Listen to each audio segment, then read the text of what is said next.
annoying injury updates, another rookie breakout, and karaoke. This is another day of Eagles training camp diaries.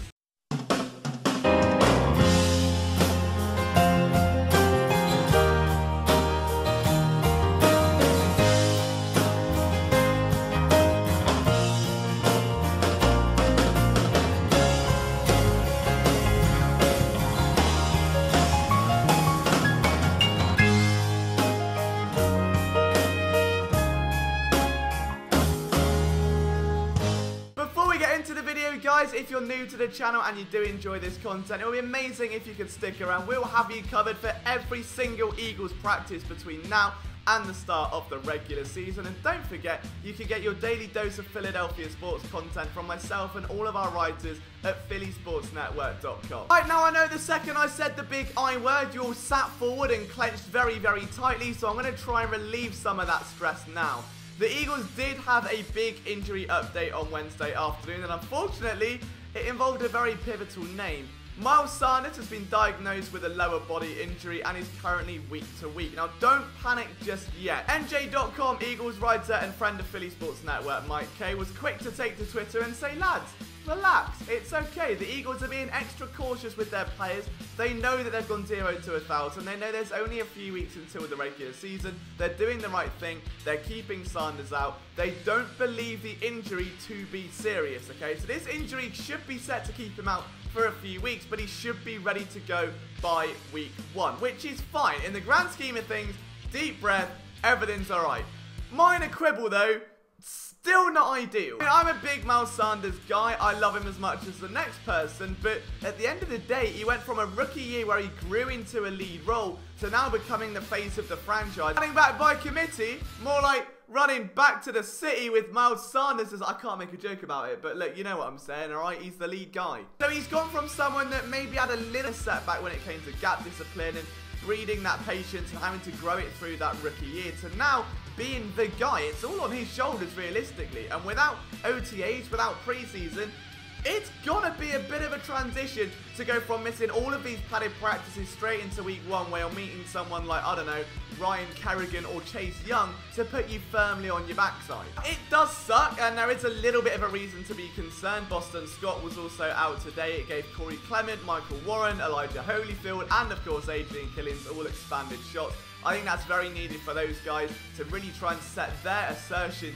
on this team to prove that they belong in that RB3 or RB4 role. So if there's ever a silver lining beyond this cloud, it's certainly that. Now again, there's not a lot of reason to be overly concerned. I do think it's right though to be a little bit skeptical of this situation. We have to put faith in Deuce Staley and know that he should be able to get Miles Sanders back up to speed and ready to hit the ground running, if you pardon the pun, by the time week 1 rolls around. Goddard was also out today. Sidney Jones was another. All of these guys with day-to-day injuries, you can see. While Fletcher Cox decided to take a day off and play Call of Duty Warzone. A big positive though, for the 3rd day in a row, rookie linebacker Sean Bradley shined again. This time picking off Jalen Hurts down in the red zone. I tell you what, he is making a real impact right now. And Jim Schwartz spoke in a press conference yesterday, depending when you watch this, to discuss the linebacker position, saying that he's not really sure roles the rookies are going to take on. Like, are they ready to take on defense roles? Will they be limited to special teams? And if Sean Bradley keeps playing like this and keeps shining like this,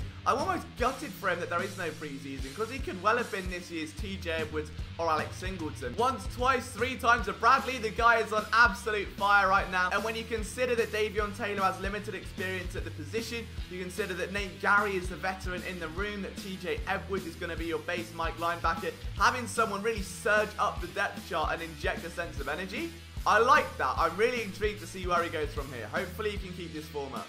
Cameron Johnston looked really good today. There was a lot of punting. It was essentially a glorified walkthrough in practice, which meant Cameron Johnston, his iron leg, and Jake Elliott all in action, all looking as smooth as silk. Nothing really to report there. I just wanted to mention Cam and his iron leg, really. Kel Roby Coleman and Cravon LeBlanc rotated outside today, which is interesting. You can see that if Darius Slay is going to be shadowing these #1 receivers, he may have to take some slot roles, pushing guys like NRC or LeBlanc outside to follow their guy. I like that. I'm actually really liking what I'm seeing from this cornerback group. Like, you look back at it from the last few years, it has been gut punch after gut punch after gut punch. 6.5 hours later. After gut punch after gut punch. 3,000 years later.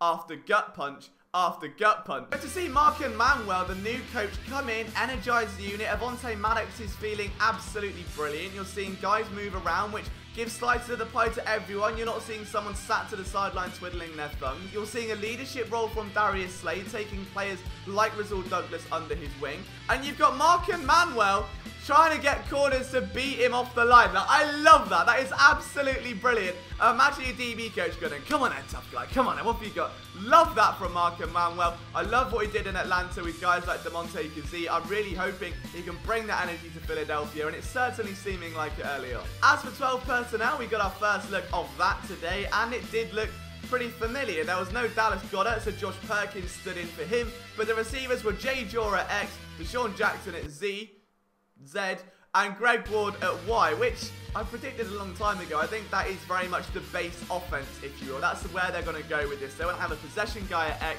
speed at Z, and the twitchy slot receiver. Now, I'm trying to get the rest of the receivers on the field. They're bound to move it around. We may see Rager going into the Z spot, Deshaun Jackson sliding into Y, and then having the possession guy. We may see Hightower or even Kez Watkins have 3 speedsters out there. But I think the base formation at its core will be Greg Ward Jr. in the slot, Jackson one side, and then Arthega Whiteside or Alshon Jeffrey on the other, because that's the way the Eagles like to keep variety. Like, speed is everything, but you don't want to overload it where it's the only element you've got. If a team works out how to take it away, well, then you're a little bit screwed. So I'm sure there's going to be plenty of rotation, but it's nice to know that there does appear to be a firm balance, a firm plan in place. Now, on to some more charismatic news. It seemed to be a day of bucket hats down at the NovaCare complex, which is an item of clothing I wish I had the balls to wear. Unfortunately, my forehead is a bit too big for hats, and I look like an egg. So fair play to the Eagles for pulling that off, and hopefully we see more bucket hat content. Jimmy, keep doing God's work. And I wanted to end it on this. Seeing all the Eagles go live on their Instagram stories in the evening, we know the rookie hazing and the karaoke's and all the little events that they do, but I'm willing and able. Okay. So, throw my time on your table. I wanna love you every day and every night. We be together. Okay.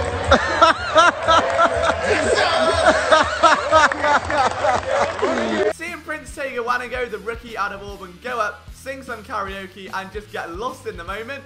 Very big fan of that. That is it for today, guys. If you enjoyed today's video, make sure you leave a like down below, and of course, drop your comments. From myself, Liam Jenkins, I'll see you tomorrow for another episode of Eagle Training Camp Diaries. See you then.